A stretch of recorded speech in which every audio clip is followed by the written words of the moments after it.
Vous écoutez un message enregistré à l'église CVV Paris. Pour plus d'informations, visitez notre site internet cvvparis.fr. Donc, comme vous le savez, on est donc sur cette série sur l'argent. Et on a eu une intro de la part de Jeff il y a 3 semaines maintenant, qui nous a présenté un peu ce sujet de manière plutôt générale. Ensuite, Thomas a parlé de l'esprit de pauvreté. Il a décliné, il nous a montré un peu quelques caractéristiques de cet esprit de pauvreté qu'on peut avoir et comment ça se décline dans nos vies. Et il nous a aussi dit comment l'esprit de Dieu nous aide à s'en sortir. Une des phrases du punchline que je me souviens, il a parlé du jeune homme, non, du riche pauvre dans la Bible. Et ça veut dire ce que ça veut dire. Ensuite, Ben, la semaine dernière, nous a encouragé à rêver avec Dieu. Quels sont vos rêves? Qu'est-ce que dans cette période que nous vivons, qu'est-ce que Dieu vous met à cœur? Qu'est-ce que Dieu nous met à cœur en tant que communauté de vivre et puis de voir Dieu agir? Et puis il nous a aussi partagé cette expérience d'un défi financier qu'ils ont eu et la manière dont Dieu a pourvu de manière incroyable. Et du coup, dans une série sur l'argent, il est le bienvenu de parler de Mammon. Et donc, ça va être le sujet de ce soir, l'esprit de Mammon. Ce matin, on avait un culte Zoom avec le site Sud-Est et on a fait un format un peu différent d'une prédication classique. Et on avait, grosso modo, 2 groupes. Il y avait les pro-Mammon et il y avait les anti-Mammon. Et grosso modo, ça va correspondre au point 2 et au point 3 de ce que je vais vous partager ce soir. Sauf que c'est pas moi qui l'ai dit, c'est ensemble, on s'est mis en 2 groupes pour réfléchir et puis partager ensemble. Et c'était assez sympa. Donc, les 3 points de ce soir sont assez simples. Le premier, c'est qu'est-ce que Mammon? Comme ça, on en a une idée un petit peu plus claire ensemble. Le deuxième point, c'est comment est-ce que l'esprit de Mammon se manifeste dans nos vies. Et puis le troisième, c'est comment s'en sortir de cette emprise de Mammon. Et puis, ça sera notre dernier point. Le temps de louange qu'on vient de vivre était assez intéressant dans ce qui a été chanté. C'était le premier ou le deuxième chant, il y avait « Je ne veux point d'autre que lui » en parlant de Dieu. Et on va voir, quand Jésus parle de Mammon, le contexte dans lequel il le dit. À la fin, là, c'est « J'abandonne ce que je gardais les mains fermées ». Alors, je ne sais pas d'où ça vient, si c'est une inspiration de Nishma, mais j'aimais bien ça parce que ça laisse entendre que je peux avoir des choses, mais tant que mes mains restent ouvertes, il y a quelque chose d'une gestion que Dieu me donne de mes biens et on va en reparler tout à l'heure. Donc, point numéro 1, qu'est-ce que Mammon? Donc, Mammon, là, il y a un petit clin d'œil, il y a un peu d'allemand, là. Yann, je ne sais pas si tu as vu. J'espère que je ne suis pas trompé.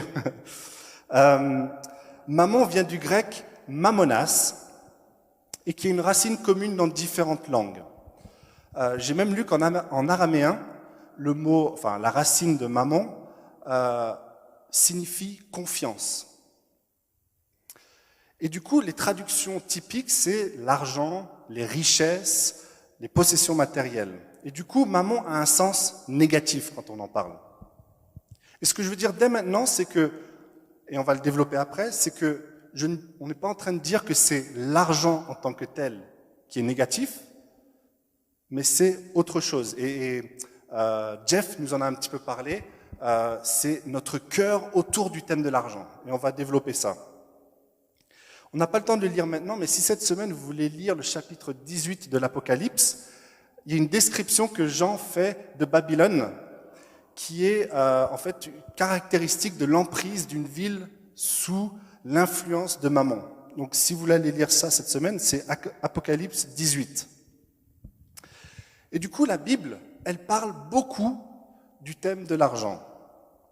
Que ce soit exprimé comme le mot argent, que ce soit mammon, que ce soit trésor, richesse, la Bible est hyper fournie de ce sujet. Et Jésus en parle beaucoup. J'ai lu quelque part que Jésus il parle plus du thème de l'argent que de l'enfer, du paradis et du sexe réunis. Donc, c'est vraiment un sujet qu'il faut regarder attentivement et explorer. Et c'est ce qu'on va faire. Donc, dans le Nouveau Testament, je ne le savais pas avant de préparer, il y a 4 occurrences du mot mammonos en grec. D'accord?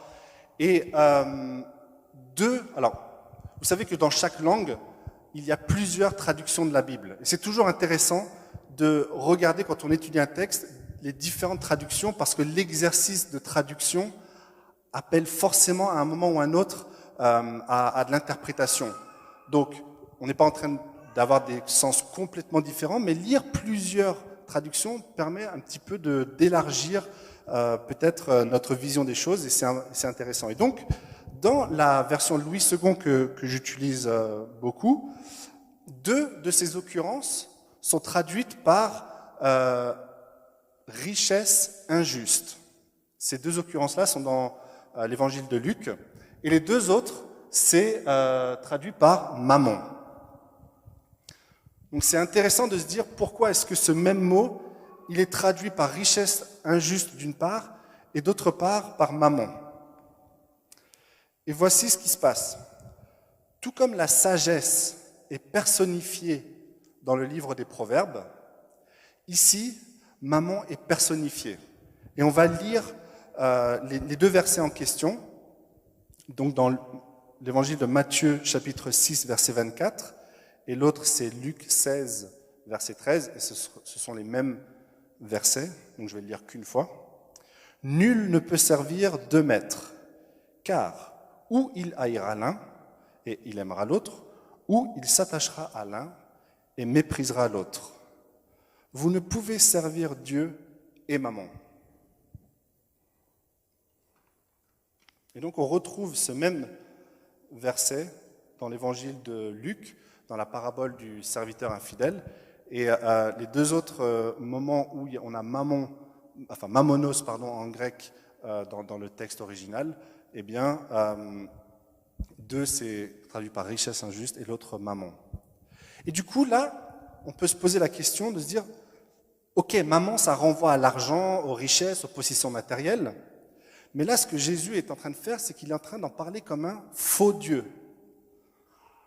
Et on peut parler de mammon comme une principauté qui est représentée par une idole, par un faux Dieu, et du coup un peu comme à l'image de Baal dans l'Ancien Testament, où le peuple d'Israël s'est mis à adorer le faux Dieu qui était Baal. Et du coup, il y a une force spirituelle et démoniaque derrière mammon. Et vous voyez, je dis ça tranquillement. Pas besoin d'en avoir peur, pas besoin de se dire « Ah, parce que c'est une force démoniaque, il faut en avoir peur. » Parce qu'en tant que chrétien, on est couvert du sang de l'agneau, et justement, Jésus pointe vers mammon pour attirer notre attention, mais il nous donne des outils, et ça on va le voir après. Donc, comment mammon se manifeste dans nos vies? Et toute la question, comme je viens de dire là, toute la question qui est derrière, c'est la question de l'idolâtrie. Et si je parle de mammon comme étant une force spirituelle démoniaque, c'est effectivement pas pour nous faire peur, mais simplement pour nous montrer qu'il y a des enjeux spirituels derrière qui sont importantes, et que c'est normal que tout un chacun, qu'on soit chrétien ou pas, on soit bousculé par mammon. Et si la Bible en parle beaucoup, c'est qu'il y a une raison très précise.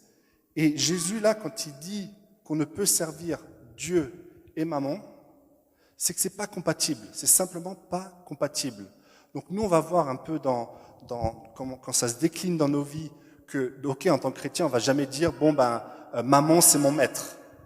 Je veux dire, quand on a reçu le salut de Dieu, on est enfant et héritier, comme on l'a chanté tout à l'heure. Mais mammon est encore là et peut quand même nous bousculer. Et du coup,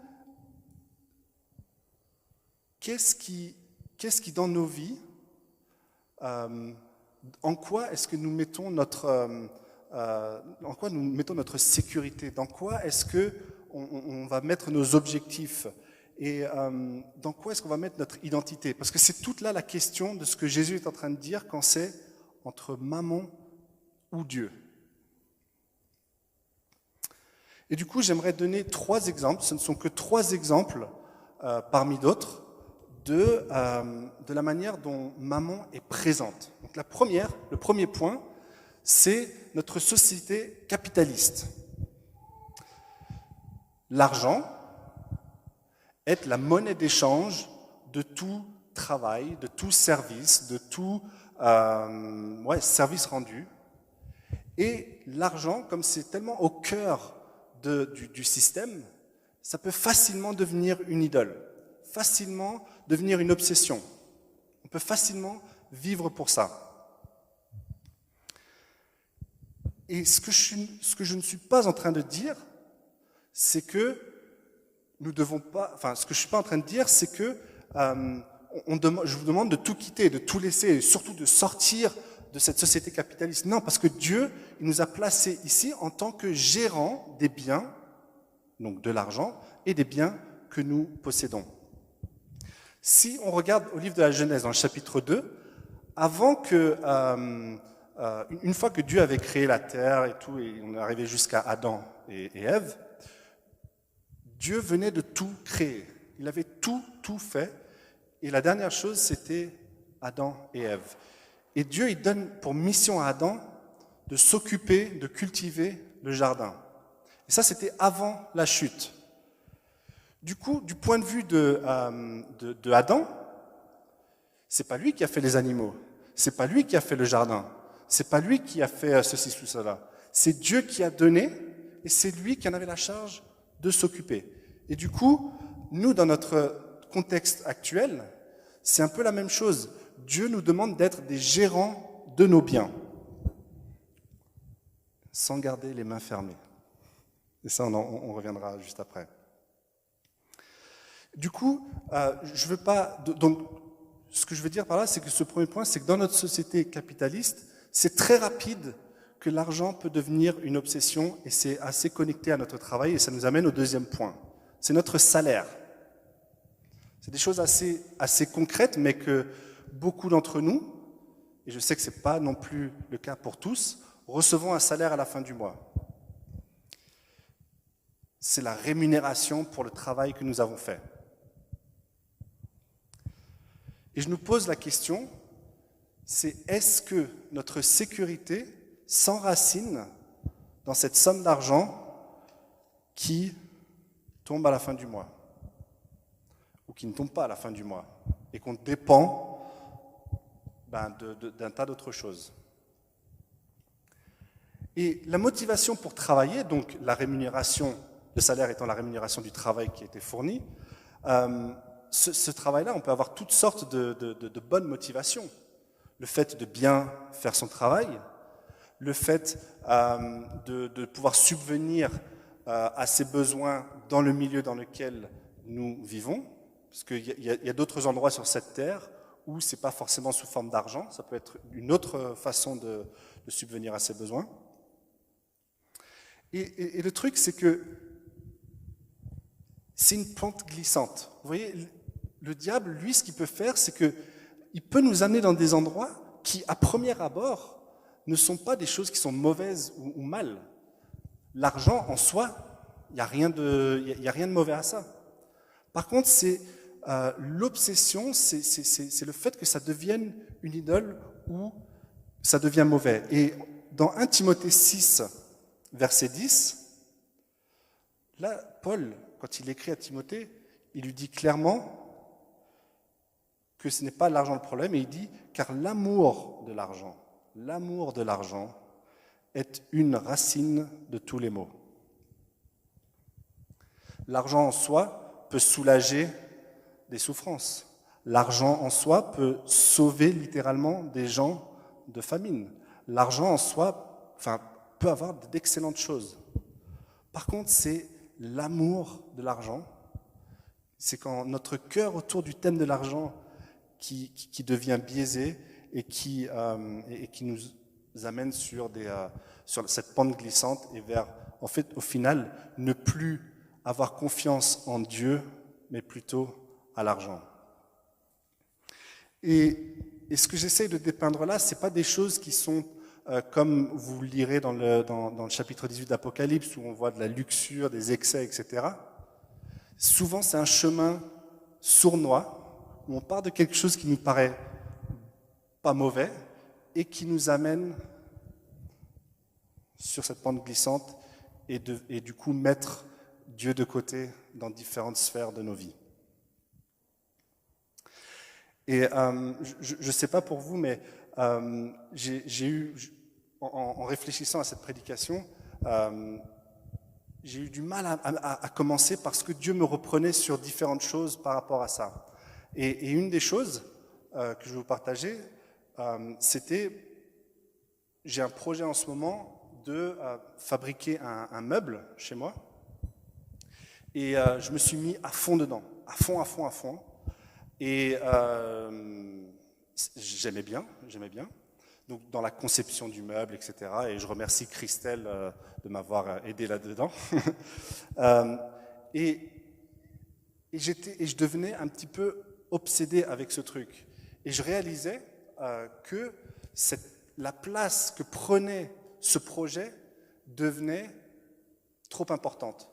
Et c'était au réveil d'une sieste où Dieu m'a vraiment repris en me disant « Mais Yann, tu es en train de mettre trop d'attention là-dessus. » Et du coup, cette semaine, j'ai revu la semaine passée et j'ai vu que j'étais de mauvaise humeur parce que soit j'arrivais pas à mettre le temps que j'aurais voulu mettre dans ce projet, ou être désagréable avec mes enfants ou avec ma femme. Et du coup, c'était une expérience intéressante de comment en fait en soi faire un meuble. Ok, très bien, mais c'est pas mauvais. Mais la place que ça occupait dans ma tête et dans mes envies en tout cas devenait trop importante. Et puis le troisième exemple que je voudrais vous donner, c'est notre regard de l'autre, notre évaluation de l'autre.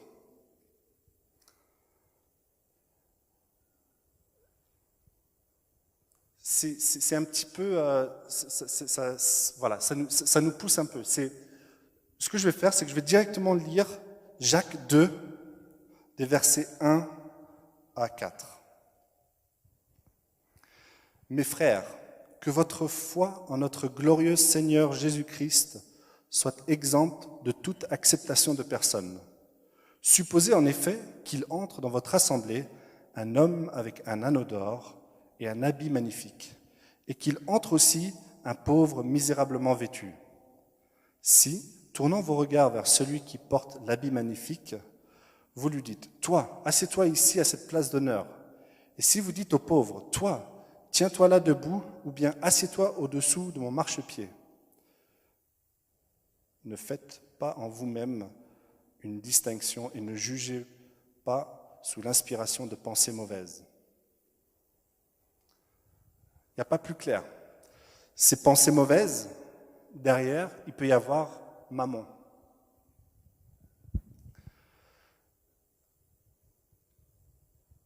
Vous êtes d'accord avec moi que une personne bien sapée qui va rentrer, qui a l'air cool, qui est jeune, voilà, avec qui on va avoir un bon moment d'échange, c'est attirant, on va le faire. Des gens comme Léa, vous voyez ce que je veux dire. Par contre, vous avez quelqu'un qui n'est pas aussi cool, qui n'est pas aussi attirante, parce que rien que l'odeur peut nous repousser. Je nous appelle, qu'est-ce qui va nous pousser à aller vers cette personne?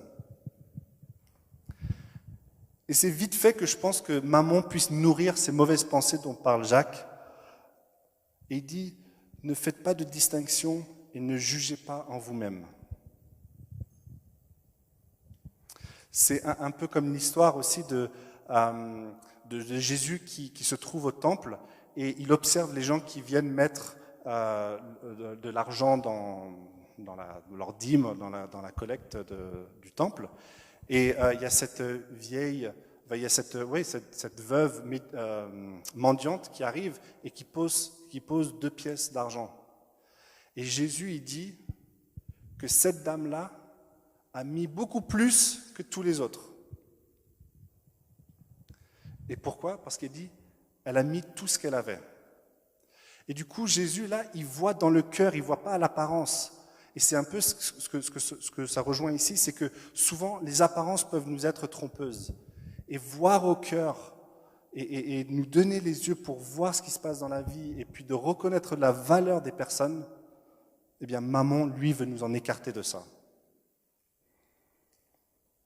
Bon, maintenant, on va passer au troisième point, c'est, ok, quelles sont, force de ça et de toutes les constatations qu'on peut faire, et vous pensez probablement à d'autres exemples où Mammon peut se manifester dans vos vies. Le premier point, c'est d'avoir cette attitude de reconnaissance. Et la Bible, elle est vachement encourageante d'avoir une attitude de reconnaissance en tout temps. Si je lis 1 Thessaloniciens 5, verset 16, « Priez sans cesse, exprimez votre reconnaissance en toutes circonstances, car c'est la volonté de Dieu pour vous en Jésus-Christ. » Philippiens 4, versets 6 et 7, « Ne vous inquiétez de rien, mais en toutes choses faites connaître vos besoins à Dieu par des prières et des supplications dans une attitude de reconnaissance. Et la paix de Dieu qui dépasse tout ce que l'on peut comprendre gardera votre cœur et vos pensées en Jésus-Christ. » Et on a tellement de situations qui peuvent nous pousser à ne pas entendre, à ne pas être satisfaits de ce que nous avons, à ne pas avoir une attitude de reconnaissance. Et il y a bien des cas où, bien sûr, des situations ne nous poussent pas à l'immobilisme. Quand on voit des situations injustes autour de l'argent, ben, écoutez, on peut se mobiliser pour aider. Et je ne sais pas pour vous, mais des fois, moi j'ai ce sentiment, quand j'ai des périodes de ma vie où je me sens particulièrement béni, ou une situation pour laquelle je me dis je suis béni, des fois je suis pas tout à fait à l'aise, surtout parce que je peux penser à d'autres qui n'ont pas cette même situation. Et pour moi, une des grandes choses, quand ça m'arrive, c'est que je sens que je n'ai pas une attitude de reconnaissance pour ce que j'ai. Et la Bible, elle est vraiment claire, c'est dans Jacques, il dit, la Bible dit que toute grâce et don parfait viennent d'en haut. C'est un peu l'exemple d'Adam que je donnais tout à l'heure. C'est que Adam, il n'a rien fait pour être là, il n'a rien fait pour créer ce qu'il avait là, mais Dieu lui a confié quelque chose. Et du coup, cette invitation à la reconnaissance est en quelque sorte un antidote au poison de Mammon. Deuxième point, donner avec générosité. Et c'est vrai que c'est contre-culturel pour Mammon. Mammon n'aime pas ça. Mammon, il veut qu'on garde les mains fermées. Et quand je dis donner, ça peut être de l'argent, oui, mais ça peut être plein d'autres choses aussi. D'accord ? Mais c'est vrai qu'aujourd'hui, on parle beaucoup d'argent, mais ça peut être de notre temps, des idées, des repas, toutes sortes de choses. Et on voit dans la Bible, dans le Nouveau Testament, par exemple, qu'il y a des églises qui ont donné au-delà de leurs moyens. Ou même, quand le peuple d'Israël était associé à l'ouvrage du tabernacle, les gestionnaires ne savaient plus comment faire parce que le peuple d'Israël apportait trop de choses. Ils ne savaient plus quoi faire de tout ce que le peuple apportait. Donc, il y a cette chose de la générosité à donner. Et Paul, il nous dit dans Acte 20 qu'il y a plus de joie à donner qu'à recevoir.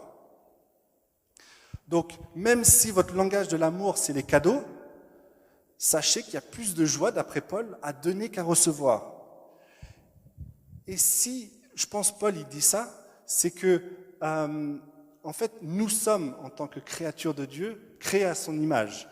Et l'exemple suprême qu'on a, c'est Dieu lui-même qui donne et qui sait donner par excellence. Et donc, on retrouve cet héritage et cet ADN en qui nous sommes quand nous mettons notre confiance en lui.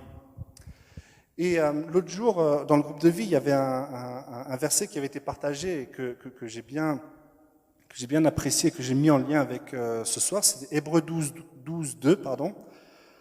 Qui dit « Ayant les regards sur Jésus, le chef et le consommateur de la foi, qui, en vue de la joie qui lui était réservée, a souffert la croix, méprisé l'ignominie et s'est assis à la droite du trône de Dieu. » Donc des fois, donner, ça coûte. Jésus, il a accepté d'aller jusqu'au bout, jusqu'à mourir, lui qui était innocent, en vue de la joie qu'il y avait. Donc il s'est carrément donné à ce moment-là, en vue de la joie qu'il y avait de retrouver une relation réconciliée entre l'humanité et Dieu. Et je nous lance ce défi, des fois, est-ce qu'on ne donne pas parce qu'on n'arrive pas à franchir cette étape où des fois ça coûte? Cette dame qui nous est racontée dans l'Évangile, quand elle a donné ces 2 pièces, ça a dû lui coûter. Elle a donné tout ce qu'elle avait. Et du coup, il y a cet appel à être généreux, et cette générosité, pour moi, je pense, est aussi un antidote au poison de maman. Dernier point, ayons une perspective éternelle des choses plutôt que terrestre. Bien sûr, tout ce que j'ai dit là, je veux dire, il faut faire confiance à quelqu'un d'autre, il faut remettre notre vie à quelque chose de bien plus grand que maman. On a bien vu, par exemple, cette crise sanitaire qui plie les économies. Qui aurait cru avant cette crise sanitaire que notre système aurait pu être autant mis à mal? Et dans Matthieu 6, c'est Jésus qui parle, ne vous amassez pas des trésors sur la terre où la teigne et la rouille détruisent et où les voleurs percent et dérobent. Mais amassez-vous des trésors dans le ciel où la teigne et la rouille ne détruisent point et où les voleurs ne percent ni ne dérobent. Car là où est ton trésor, là aussi sera ton cœur. Donc de toute évidence, on peut avoir 2 perspectives. Soit on a la perspective d'accumuler des choses pour ici, sur terre, ou alors accumuler des choses dans le ciel. Et ici, Jésus, il nous invite à avoir cette perspective de regarder à lui, d'avoir une perspective éternelle, de la vie que nous avons en lui de manière éternelle.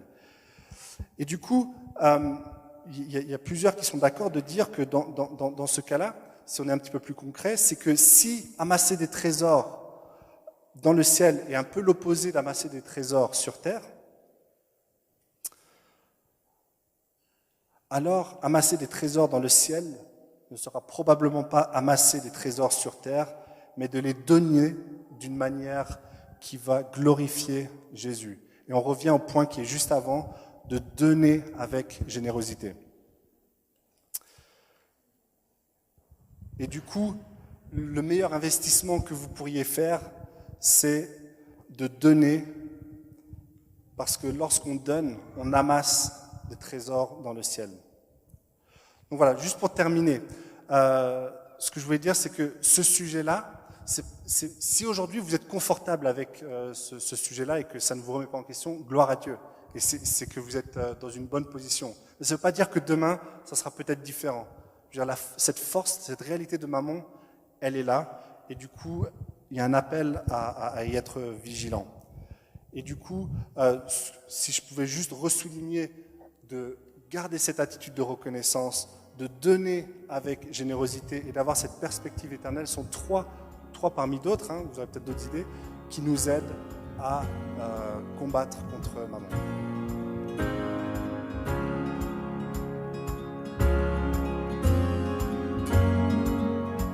Vous venez d'écouter un message enregistré à CVV Paris. Pour plus d'informations, visitez notre site internet cvvparis.fr.